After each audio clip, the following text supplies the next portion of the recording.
Merci, grand merci à vous tous qui êtes venus nombreux en ce beau samedi ensoleillé à Strasbourg pour dire non au nucléaire. Certains sont venus de Bourg, d'autres des Vosges, d'autres d'Allemagne ou encore d'ailleurs. Merci à tous, citoyens, associations, élus. Aujourd'hui, notre première pensée ira vers le Japon, vers Fukushima. Il y aura bientôt 4 ans, plus de 1600 personnes ont été emportées par la vague meurtrière. Et ensuite, ceux qui avaient échappé au tsunami ont dû fuir à cause du nucléaire. La catastrophe nucléaire de Fukushima a bien un responsable. Est-ce le tsunami? Non. Le tremblement de terre? Non. Mais le lobby nucléaire, oui. C'est lui, le lobby nucléaire, qui affirmait que cette technique atomique ne serait jamais mise à mal par les séismes. C'est lui, le lobby nucléaire, qui se prétendait plus sûr que la nature. C'est bien sûr lui, le responsable de la catastrophe de Fukushima qui ne fait que commencer. Depuis lors, de l'aveu même des autorités locales, bien plus de personnes sont mortes victimes de stress et de complications de santé que du désastre lui-même. Et nous devons malheureusement l'affirmer, le plus gros de la catastrophe de Fukushima est encore devant nous. Les cancers, les mutations génétiques, tout ça durera encore longtemps. Le dimanche 26 avril, c'est une autre catastrophe que nous commémorerons, celle de Tchernobyl, où il y a 29 ans, d'autres hommes, d'autres femmes, d'autres enfants ont été sacrifiés au nom de l'énergie nucléaire. Combien de liquidateurs ont alors offert leur vie pour tenter de contenir la catastrophe?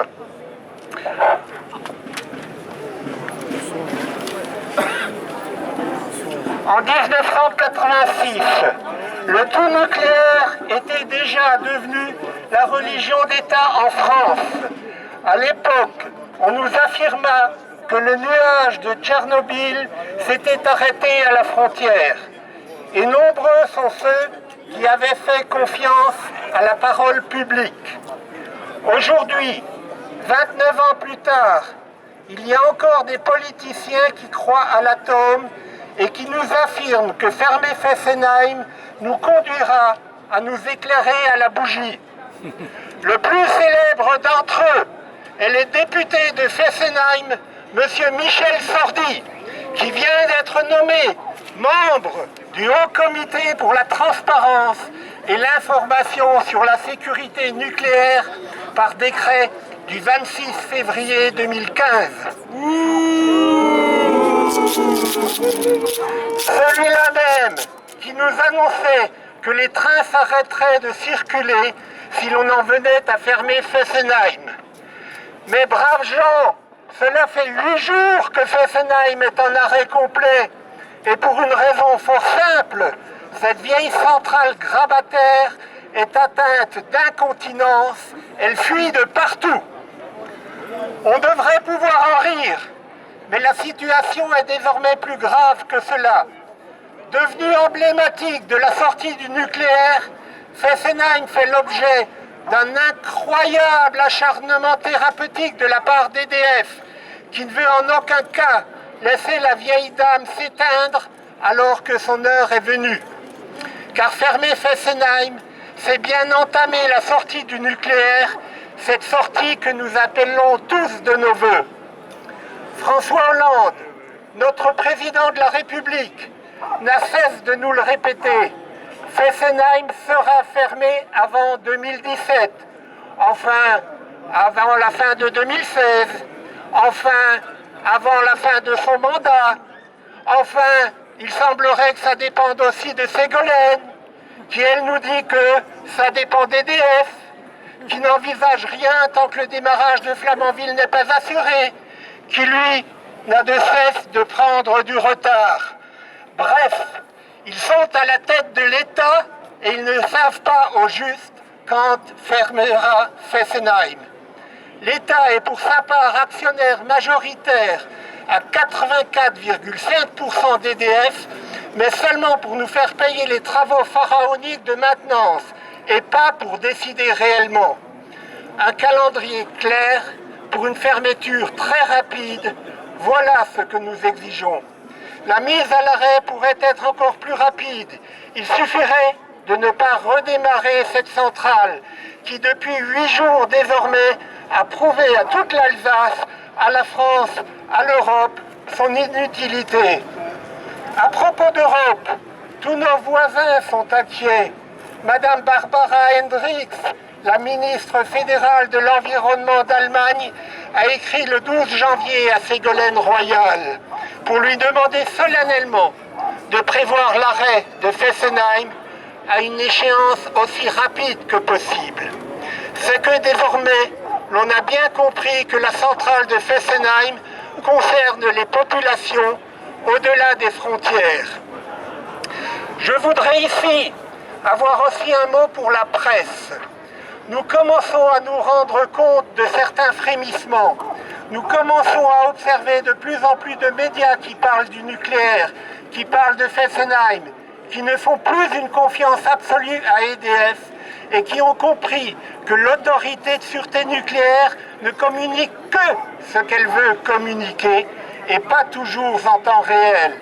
Vous ne trouverez rien aujourd'hui sur le site de l'ASN concernant les réacteurs de Fessenheim, ni pour le numéro 2, dont l'arrêt était programmé, nous affirme-t-on, au 28 février et qui devrait rester à l'arrêt jusqu'aux environs du 9 avril selon RTE, ni pour le numéro 1, dont l'arrêt, le 28 février également, était totalement fortuit. Il a été provoqué par une fuite à la sortie du condenseur et son redémarrage aurait dû se faire aujourd'hui. Nous ignorons si les lâchers de vapeur étaient radioactifs, comme cela est possible s'il s'agit du circuit secondaire. EDF en dit le moins possible et l'autorité de sûreté nucléaire est aux abonnés absents. Selon les dernières informations que nous avons, un pic de radioactivité, certes léger, aurait eu lieu le 27 février. Nous sommes très inquiets, Monsieur François Hollande, parce que vos ministres de l'écologie successifs pensent plus à défendre la filière nucléaire qu'à fermer Fessenheim. Alors nous vous rappelons, Fessenheim est toujours sur une faille sismique. Fessenheim est toujours en zone inondable, 8,50 m sous la ligne d'eau du canal d'Alsace, dont elle n'est protégée que par une digue dont la fragilité pose d'ailleurs question. Fessenheim n'est pas non plus bunkérisée.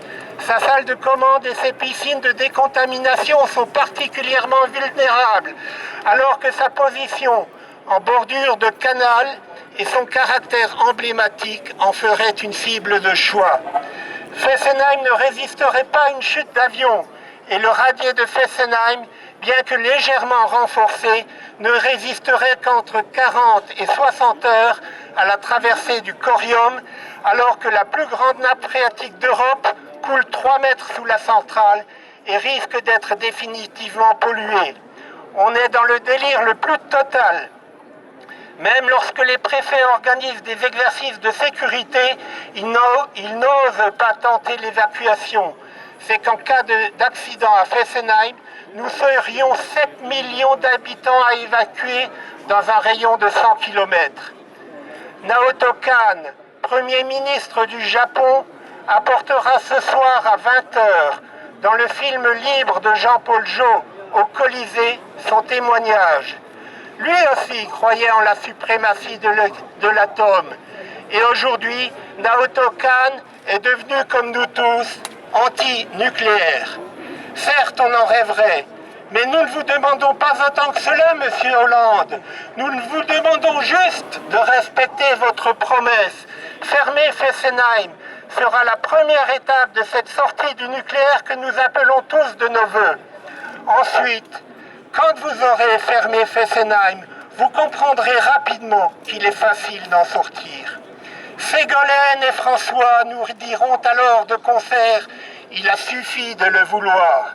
Et nous tous, nous disons à Ségolène et François, il vous suffit de le vouloir, passez aux actes. Ouais.